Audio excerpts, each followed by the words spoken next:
welcome to Sex, Lies, and Blank Pages with our special guest, Alessandra Torre. Hi, everyone. Yay! Hey, welcome. Welcome. We're so happy to have you. Thank you. Thank you. I'm so excited to be here. I'm super I know. excited too. So we know you. We know you, but Yes. can you introduce yourself for everybody out there so they can hear all of the reasons that we're so excited that you're here? I know. Absolutely. Absolutely. So my name is Alessandra Torre. I also write under AR Torre. So Alessandra is my romance side of things. AR Torre is my suspense side of things. I've been writing about 10 years. I live in Key West, Florida. And I'm a New York Times, Wall Street Journal, USA Today bestselling author of over 30 novels, about 20 romance, and the rest are suspense. And I am hybrid. I'm self-published and traditionally published, but my love is self-publishing out of the two. Mhm. And you also help other authors just like me. I remember the first time I ever heard any good advice about Goodreads, it came from you. And what was that advice? I'd love to hear advice about Goodreads. Stay away. Don't Run. get me started. I mean, Yeah. Run. He has Run. amazing advice about everything. You have courses. about Goodreads for hours. Yes. Yes. She literally has courses on it. Yes. It gave me the strength to go back and well, not necessarily face the reviews, but deal with them so that I could actually be active on the platform. My one piece of advice is don't avoid Goodreads. Like it can be a wonderful place and it can be a really powerful place. And if you want to find drama, you can find drama, but if you want to avoid it, you can avoid it. So yeah, don't be afraid to join. I think what you said that really resonated with me was that if you want to be on the platform, you have to be on the platform or something of that vein. It's been years, but it resonated so much with me, even in other social media platforms. So any little tidbits of advice that you want to sprinkle on in this episode, I'm happy to have it. And I'm sure everybody else is too. Yeah, and I think we should mention too that you are the, I guess, creator and head of InkersCon. If no one has heard about that, maybe you can tell us a little bit more about that. Absolutely. So InkersCon is an annual authors conference. It's available online or in person. So in person is a much smaller, more intimate affair. And then online, we have thousands of attendees from all over the world. And it's great for if you're just trying to get to that next level, whatever that is, whether that's hitting 5 figures a month, whether that's hitting 5 figures a year or hitting, 7 figures. It's just kind of the tools to help you get to the next stop. So yeah, and you can find out more at InkersCon.com. Yeah. So doing this, like you have all this advice. How did you start out to get all this knowledge and to be able to, do these cons and stuff like that? How did you start out in this business? I started out in the gold rush days. So I started out in 2012. And in 2012, I don't want to say that you could just publish anything and make money, but it was so much easier to make money back then. But there was also no resources. So when I kind of hit it big, I had money that I wanted to spend promoting my books. And it was like, there was nowhere to put it. Like, I mean, there wasn't, Facebook ads weren't a thing back then. AMS ads certainly weren't a thing back then. And it was just like, I remember like paying for press releases and looking at ad spaces like on the New York Times. Like a billboard on the highway. Would you have yes. Oh, I'd love to do that. I 100% was looking at billboards on the highway because I remember designing, like we were trying to figure out what to put on it and like looking at the electronic ones so they could change with my new books. But it was like, yeah, there just wasn't the resources that there are now. So that was the negative. The positive was it was a lot easier to make money. And then this was indie back then that you're talking about, right? Yeah. Back in 2012. Yeah. So you started indie. I started indie. My first book took off, and then publishers were calling me and agents were calling me. So then I got an agent.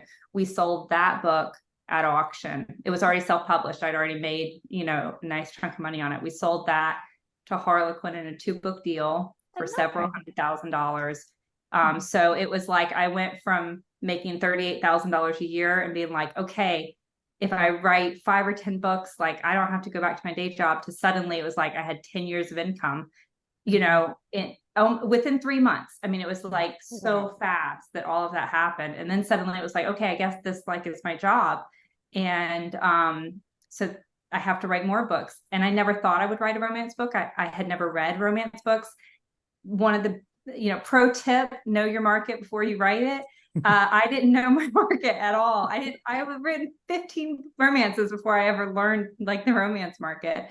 But that was, that was when I started back in 2012. And I really started InkersCon because I wanted to learn from other people. It was like, okay, I know what I know my process, but I don't know anything about like box set sales, or I don't know anything about, I don't know, the specific thing. So I wanted to learn from all the people that was their thing.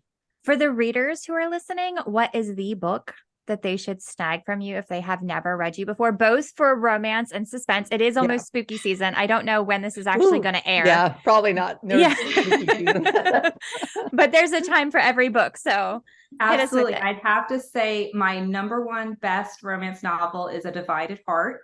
It was originally published under a different name and was a New York Times bestseller, but I just re-released it as A Divided Heart. It is, it's fantastic. I think it's great. It's amazing. I've read it. And it's very angsty. I mean, it's a standalone angsty, love triangle, romance. And then for suspense, The Ghostwriter is my favorite book, and authors love that book because the main character is an author. So, but it is like an emotional thriller. And I love the cover. You know that I'm like a cover whore. I absolutely love your that covers cover. are so good. All a little bit of cover whores. I mean, I think we have a tendency all to be cover whores. Yeah. I want to give a recommendation though. I'm ready. If I can. Okay. The Girl in 6E. If you like it a little bit messy and like very suspenseful and everything, amazing. That series is one of my all-time favorite series. And my husband even read that series. A lot of more men read that series. The Girl in 6E is an erotic thriller. It was my second book I ever wrote. I self-published it. Then I sold it to Hachette. And they now own that series. But it's about a girl who's locked herself in her apartment for 3 years, hasn't seen anyone because she wants to kill people. That's amazing. So good. You called me out like that, talking about my life. Yeah. She works. They didn't have OnlyFans when I wrote the book, but she worked as a like online sex, girl. So she has like a lot of clients that she interacts with online, and they all think she's like this bubbly college student, like living normal life, and they don't know that she's, got this. My husband and I call every UPS guy Jeremy. Yeah. And if you read it, you'll know what I'm talking about. Yeah. There's a beloved character who I've been trying to kill for 3 books now. Well, won't die, huh? Won't die. Yeah. So I have.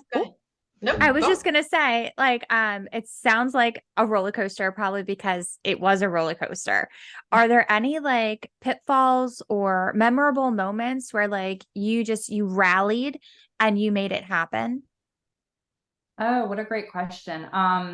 Well, I certainly made a lot of mistakes. Like, there are a lot of things that I did wrong. But to be honest, it's so funny because you look back and there were times where I remember just like crying on the couch after a book released because I was like, oh my God, and as an author, for those listening, wherever you're at in your journey, it's like success is double-edged, because as soon as you hit a tier of success, then, the next book has to at least hit that, or else it's like, and you always have this thought like, oh my God, no one's ever going to read my books again. My career's over. I might as well quit and just go back to normal life and whatever. And I remember having that with Love, Chloe, which was book like maybe 8 or 9 or 12. I don't know, something like that. I'd been in the business a couple of years. And I remember just like, just being so dismayed over the release of this book. And looking back, like if I had that level of release now, I'd be like dancing in the streets naked. I'd be so happy. But at the time, because that again was like the market was just hotter back then, But at the time I remember being like, oh my God, and like my career's done. Like this is the second book in a row that hasn't done well, and I'm just, this is it for me. But again, it's like you're like a frog in hot water. Like you adjust and you deal with it, and that's not a good so bad. It's burning my skin. Not so bad. Yeah, but to be honest, Willow, I haven't really had I try to anticipate issues, and early on, I tried really hard to not be financially dependent on every book. So to really focus on my backlist and to work on that. And so that if a new release flopped, that it wasn't, at least it didn't mean that I didn't emotionally go through a downfall, but I wasn't, I was going to be able to pay my mortgage, so that was really important from the beginning. Someone told me recently, and I feel like I definitely want to hear your opinion on this. They refer to indie authors, especially in romance, as athletes, that we're just like athletes, because we have these careers and then burn out and fizzle so fast. Yeah. I think that's a great analogy, because it also plays into the whole, like, this is not a sprint, like this is a marathon. So everyone wants like the overnight success, and everybody wants this and everyone wants that. And we push ourselves so hard, both mentally and physically. Like physically, I've completely changed like how I write and how I exercise and how I live because of the demands that this job puts. But it is like, our career is a marathon, and you have to pace yourself, and you have to think about the long term and everything else. And that's, I agree. I think we are like athletes, so we don't get that credit. But my athlete is speed walking. I'm not a runner. Speed walking would be great for all of us. Like, it would be. Speed walking. Also, I am a veal. My husband's nickname for me is his little veal, because I just sit there. So not quite an athlete, but it's exactly what you were mentally, saying. Man. Gymnastics in here. They're moving. Like they're going 100 miles a minute.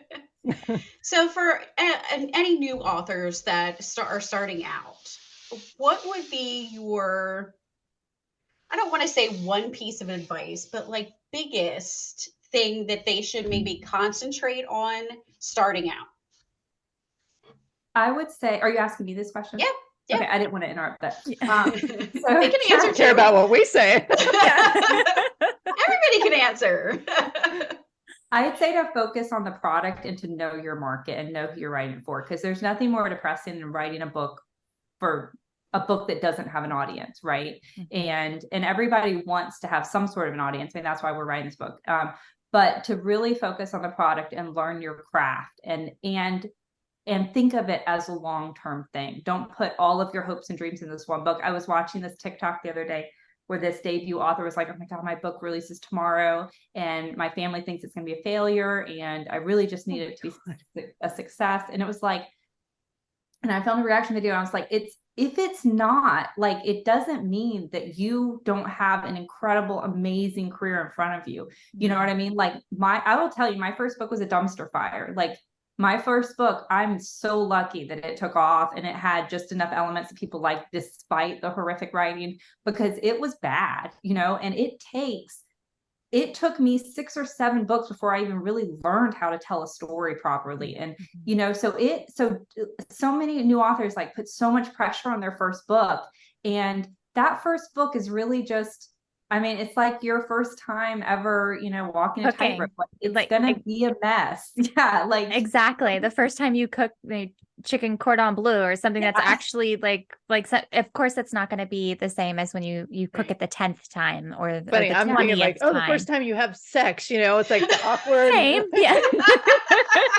It's awkward, like uncomfortable and whatever. Yeah. And really, you shouldn't measure success against someone else's, because everyone's success is different. Well, that's a really good question, is like, what does success mean to you? Because I never put a dollar amount or USA Today bestseller or anything like that, because I thought, well, what then? Like, when I hit it, what then? So like, what do you guys think? Like, what do you think is success? Me, it's just me wanting to do this tomorrow is success. I'm like, I just want to be here. And if I still want to be here, I've won. Not being a Starbucks employee, that would be. Yeah. Not that there's anything wrong with that. I was going to say, I heard they have great benefits. Yeah, but I would. They really do, I think. Yeah. I hope they still do. God. But yeah. I think it depends like you said, for every author. Like for me personally, like I don't even look book book release to book release. It's more just like, are my books being well received? You know, I mean, I guess I focus on the reviews more than anything as my goalpost. Are the books being well received, and am I continuing to progress forward with my career in some way, even if that is just maintaining, you know, the status quo. But for that's a hard one though. It's a hard one of, am I progressing forward? Because this industry is so up and down, and it's like being on a surfboard, those waves will bring you in, and hopefully you can look at the horizon and be like, okay, like I'm still progressing forward. This is just a moment. Right. Yeah, 100%. And especially in this market, because tropes like are so fire right now, it very easily is possible that this year you have a banner year and you have an incredible year because you write what everyone is wanting right now. And 3 or 4 years from now, you might have a quarter of the sales that you had now. And we had a big issue in our industry 4 or 5 years ago, because what we had is we had a lot of authors that came in during the gold rush, or 13, 14, 15. And you had people like me who went from making $38,000 a year to making $200,000, $300,000 a year. And they bought cars and they bought houses, and they're, you know, a lot of spouses quit their jobs. And then suddenly they had this enormous pressure to continue earning at that rate.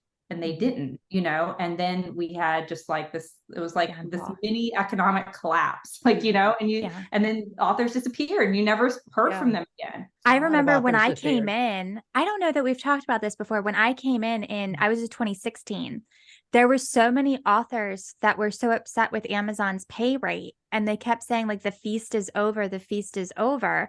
Meanwhile, Sean was able to quit in 8 months because I was like making an income. And I was like, what the fuck were you guys eating at this feast? Like, it must have been like filet mignon everywhere. Well, there was a lot less. Like, the market is so flooded now. Everybody hit on this indie, and it no longer became such a stigma of like going, oh, you couldn't make it in a house or whatever it is. So people started doing that. And then it was just all of a sudden it went from just a few to like thousands were doing it. So like, no matter what, that's going to eventually tip the, you know, market over, you know? So yeah, I came in at 2013. So I was just on the cusp where it was ending, like that, you know, golden era. I was like, oh, nope, just missed it. Of course. Well, also, I think you had to be a lot smarter. Like someone who came in 2015, 2016, like your packaging had to be on point. You had to have some idea of the market. When you look at books like Brightside by Kim Holden, Brightside, if you look at the cover of Brightside, if you publish that book today, like nobody would buy it. It looks like a nonfiction book. I'm sure, I'm not even sure if it has a new cover at this point, but the story was incredible, and it sold because of word of mouth and things like that. And so, and the Amazon algorithms were a lot more friendly to if a book was, I remember that, pushing it up. Yeah. And so, and you would get, back then when you finished your Kindle, right there would be somebody else's book for you to just click and buy, right? I think it had 3 or maybe 5. And you could scroll and just pick your next one. And I don't think that they do that anymore, do they? No, I think they do. I think they do? I've seen it. Yeah. Not recently. But they're typically sponsored posts, I think. Okay. That's what it is then. Okay. Yeah.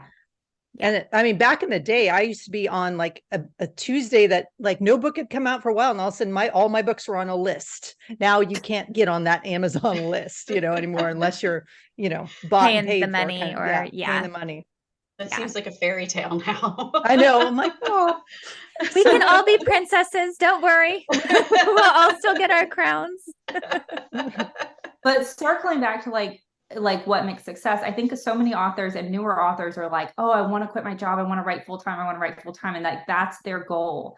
And it's like, you have to realize there is a special, amazing, wonderful moment where you're not writing full time and you have another job and you write on the side and you have all this great extra money, you know, which allows you to go on trips or whatever, but you don't have that pressure if a book fails, or if you get writer's block, or if you can't meet your deadline. You don't have that financial pressure of your whole family and bills that are stacking up and things that are going wrong and the roof having a leak and whatever else. The dynamic when you quit your job and you write full time, it puts so much pressure on you. And we are like creative beasts. Like it's not a good combination having like crazy pressure and also trying to write great books and enjoy yourself. And that's where a lot of times that burnout comes. So for a lot of authors that are like, I just want to quit my job and write full time, like it's not as amazing as you think it is. Like, like if you can instead just like work less hours or maybe find another full-time job that you like more that pays less because now you have this extra supplemental income, like think about that. Don't necessarily think that writing full time is this just amazing thing, because And I'll be out. And we did see that sorry, do you want to go, No, Stacey? go ahead. I was gonna say in 2020, we saw the effects of stress on the creative minds. There were so many books that didn't get published, authors that needed a break where like the words just weren't coming because of the stress of everything going on. And I remember I had pushed back a release. And I said, like, right now, first of all, I was pregnant and nobody knew yet, but I'd pushed back a release and I said, right now I'm not handling things very well. And someone commented, was like, don't let, or don't use that as an excuse. And I was like, this is reality, baby. Like if I'm crying every other day, I'm not going to be writing about people kissing. I think it's funny that sometimes people forget that you have a life outside of just creating books. We're actually chained in the basement. That's where we only get fed when we write. You heard it here first, folks. But it's not for the fun kind of chaining. But I think the whole, at finding your place, I think so many new writers want to, like, they come to us for advice, and I'm like, I can't tell you, because each of us is a different journey. Like, again, what is success to you? It might not be making, USA Today or whatever it is. It might just be writing on the side and putting out these little small books and being happy with that. Like, and that could be something you find out later, or it could be something like me. I did end up quitting, a job I hated, and it worked for me, but, like you said, the pressure it always now is on my shoulders of trying to keep that, like, I have a house, so crap, but so I think everybody has to find their own way. And like, we're so want to find the formula. All of us want to find, okay, this plus B equals C. And I'm like, that's unfortunately not how it works here at all. So. And you have to love it and you have to enjoy it. Like, if you're in this business to make money, like, you can make money in this business, but it's hard. And one of my favorite, most inspirational things is Stephanie Holmes, who writes like fantasy romance, reverse harem fantasy romance. She is blind, and she wanted to be an archaeologist. Like, that was her dream. And she graduated with a degree in archaeology, or whatever you get a degree in, and no one would hire her. She couldn't find a job. She was moving around. And her husband was like, why don't you write a book? Like, I don't know. Somehow she ends up writing a book. Had a great time, published it. Well, she could never get past the like $3,000 a month threshold. Like, she just couldn't, no matter what she did. And so she was really struggling, and she'd written 26 books, and she was like, she was right at the stage where it was like, I think, I've given it a good try. Like, she was a student of craft. She researched, she was doing everything right. She's like, I think it's book 27 took off, and she instantly was starting to earn 6 figures a year. It's just like when you're trying to date a guy and then you finally give up dating and then you meet your next husband. That does not happen. That is not true. It didn't happen yet. I have given up completely. But she like preaches, don't give up before the miracle. Like, like for her, she loved writing. So it worked, and so, but she really tried. I mean, she really put 6-7 years into the business and a lot of books before she found her market and before she took off in it. But you never, it's not an easy business. And if you don't enjoy it and you don't love it, and you don't have fun along the way and set yourself up for long-term, like, mental success, then you're not going to make it. Definitely. And I'm happy that she kept at it and that she got her miracle. I love it. So we did talk about the low. What about the high? Like, what is like do you have any moments that are just like star moments in the years that you've been publishing? My like top favorite moments were when A Divided Heart, which used to be called Black Lies. When Black Lies hit the New York Times, that was my first New York Times hit. And I had so many issues with that release. Like it was like in, publishing hell for 3 days where it wouldn't release. And then it finally did. And then I screwed up the days with the New York Times because you had to do it like, you know what I mean? Like you had this 7-day window, and it was this whole orchestrated effect, and I had all these ads that I had paid for that weren't going to happen. But when that hit, that was just one of those. It was like, and I really thought, like so naively, like, oh, like this is it. Like I've made it. Like I never have to do anything again. Like everything's going to be wonderful for the rest of my life. And then like week 2, you're already done with that. And you're like, back to, I'm a failure. No one loves me. But that was just really one of those, like, where you go to bed every night, like, oh my gosh, like, I just can't believe this is my life. And I can't believe that this has happened. And I can't believe that all of these things are happening. And the second thing was just making the Passion Flicks I was Passion Flicks' first movie. So I've had books optioned with studios, Hollywood studios, and scripts written, and production companies and studios assigned. I've just gone so close so many times with stuff. And when Passion Flicks called, it was like, yeah, sure, whatever, option it. And then it was like, they'd send me scripts. I'm like, yeah, it looks good. And I never thought it was going to happen. Like never thought it was going to happen. Like they're sending me audition tapes. I'm reviewing them. I'm, looking at like them scouting locations, and I'm like, it's not going to happen. And so then they were like, okay, we start filming on October 1st. Do you want to come to Georgia and watch us film? And I'm like, yeah, sure. And it wasn't until like I'm standing there, and we were in a Dunkin' Donuts factory, which now is like a movie set. It's freezing cold. It's like 26 degrees. They can't turn on the heat in the building because it's too loud for the cameras. So we're standing there, no heat. We're all bundled up. My poor little actress is in a tank top because it's supposed to be the summer. And she's having to suck on ice cubes in between takes so her breath wouldn't fog in the air. And and they start rolling and reading lines. And that's when I was like, you know what? I think this movie's gonna happen. Like that's really when I was like, oh my God. Like I called my husband, I'm like, I think they're gonna do it. Like as they're filming, I think they're gonna do it. You're like at the premiere. I think I just saw like this is like, yeah. And it's on Netflix. Really cool. Now it's on Passion Flicks, and it's also on Netflix now, isn't it? Passion Flicks has all theirs on Netflix.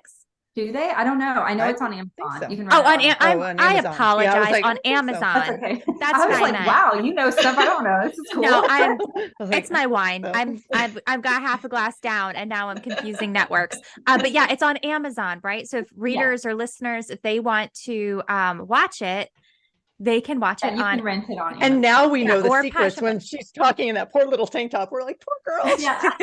And the movie is adorable. It's really good. It's super cute. It's really a good movie. I have a very small, like you'll get a glimpse of me in 2 scenes, but I don't have like a speaking role or anything like that.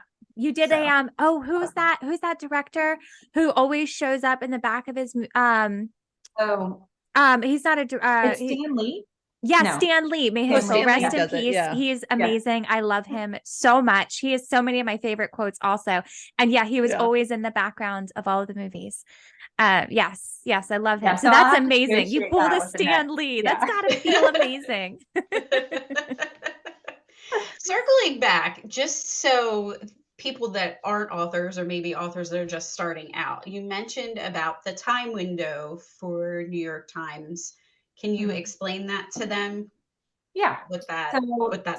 Yeah, let me just first preface by saying indies used to be able to hit the New York Times. That no longer is a thing.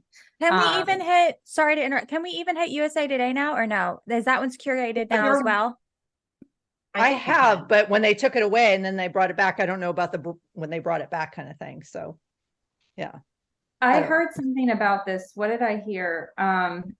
I don't, never mind. I'm not qualified to speak on it, but I agree with you. I just There was saw something happened. Yeah.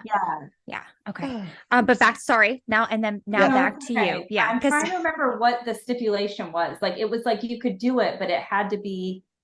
It was something ridiculous. Yeah. Yeah. Like it wasn't I forget.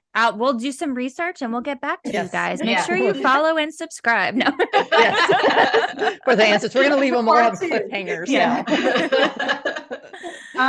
So you used to be able to hit New York Times. New York Times used to have an ebook list. So it had an ebook, it had a paperback, it had a trade paperback, and it had hardcover, and it had a combined list. And so you used to be able to hit it. And in order to hit it, you needed at least 15,000 copies sold in a 7-day period. And that 7-day period was Monday to Monday, is my understanding, if I am remembering this correctly. Because I never understood why Trad released on Tuesday, but I think it was because the pre-orders would come in like that Monday night or something.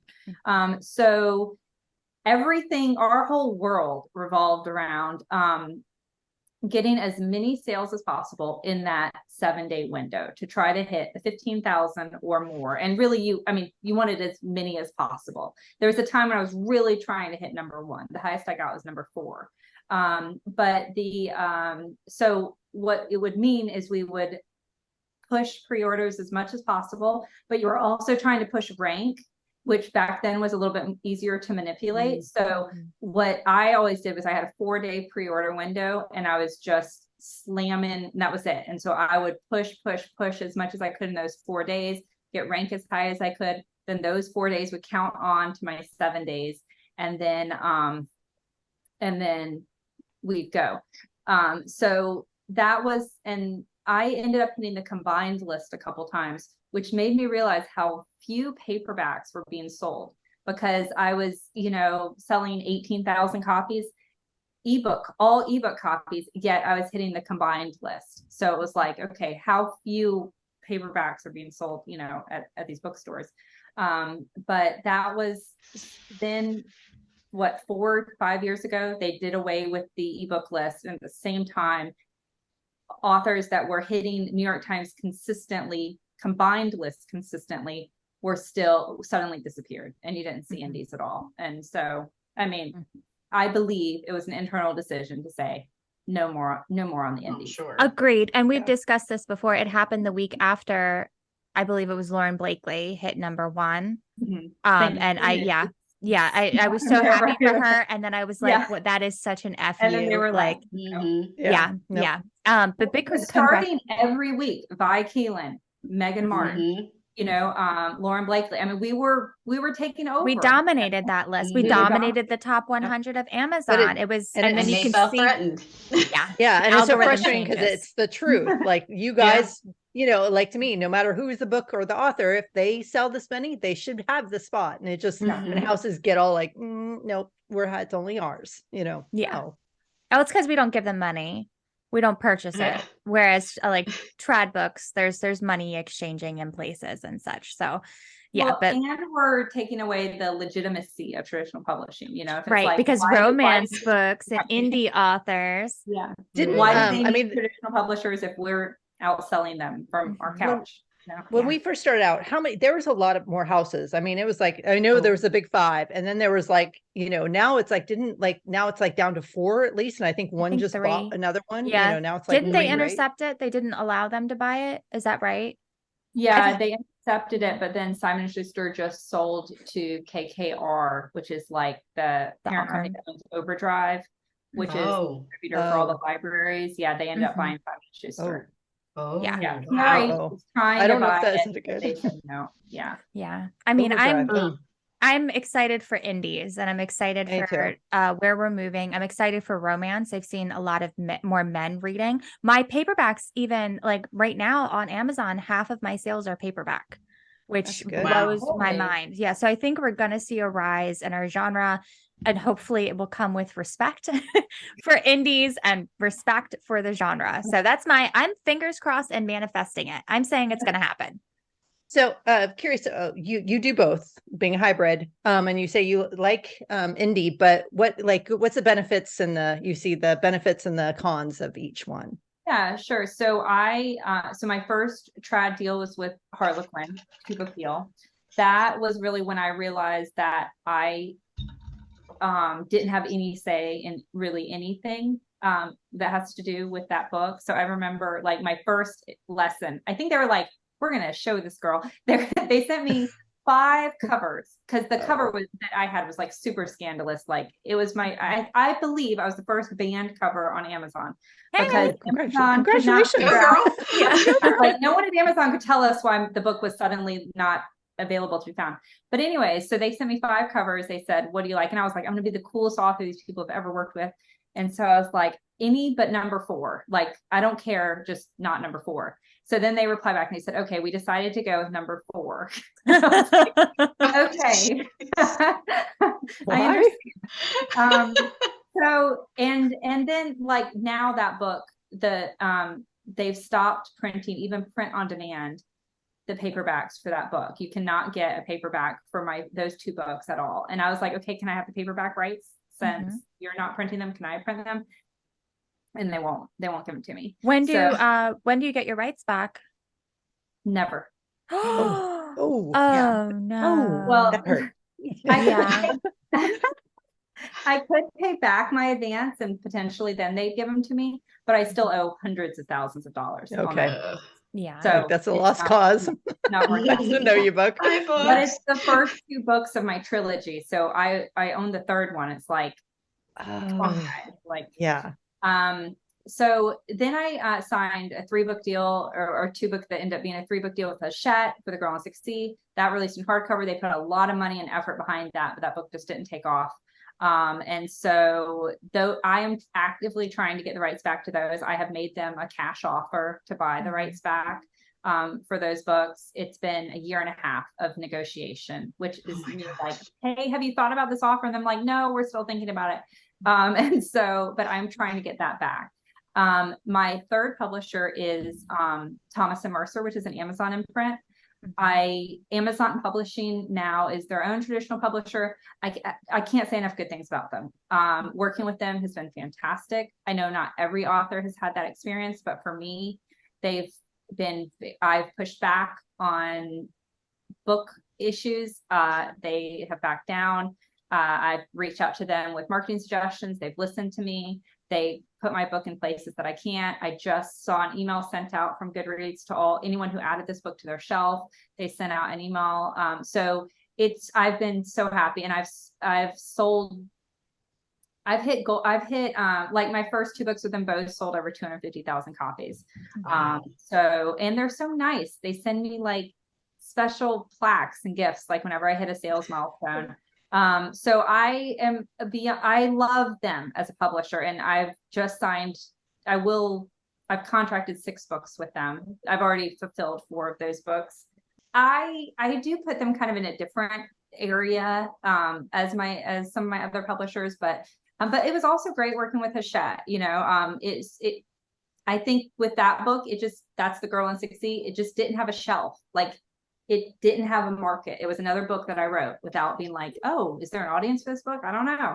So erotic thrillers are not like a shelf in Barnes & Noble that, somebody. They should be. They should be. Especially this book, I'm telling you. Especially right now. Series. Yeah, especially erotic internet sex thrillers. Yes. Come on, Barnes & Nobles. So, yeah. Well, do you have any like final thoughts or any words with anything that you want to throw out before we say goodbye? Yeah. Oh man, how exciting. Let me see.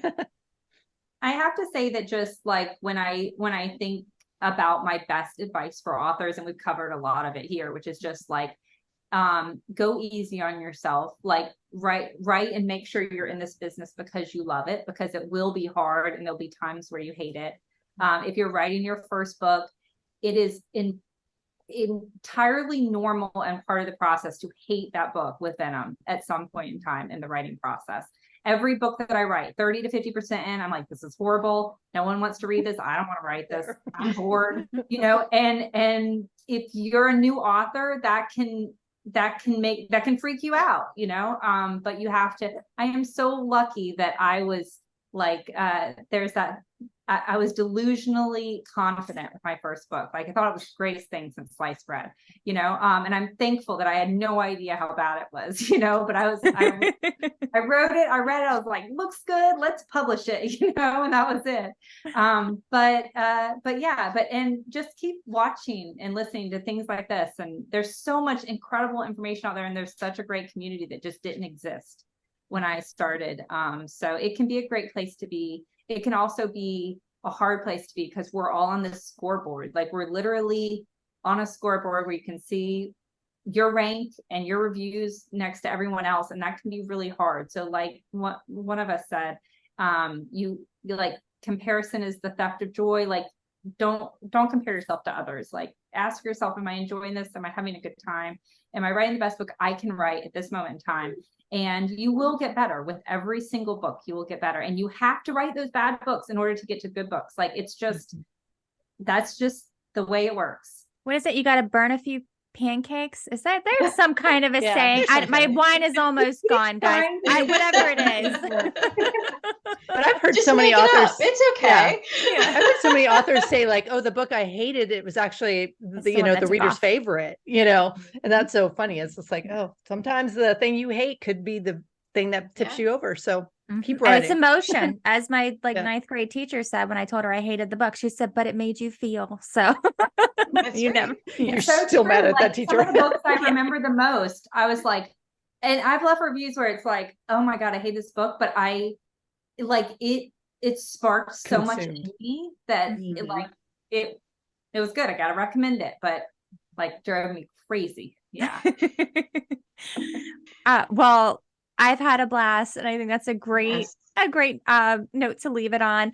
Follow, subscribe. I'm so happy that you guys got to meet Alessandra. She's amazing. Where can they find you if they need to find you? I'm on social media rarely, but the one I'm on the most right now is TikTok. But you can check out my books at alessandratorre.com. All of them are there for both pen names.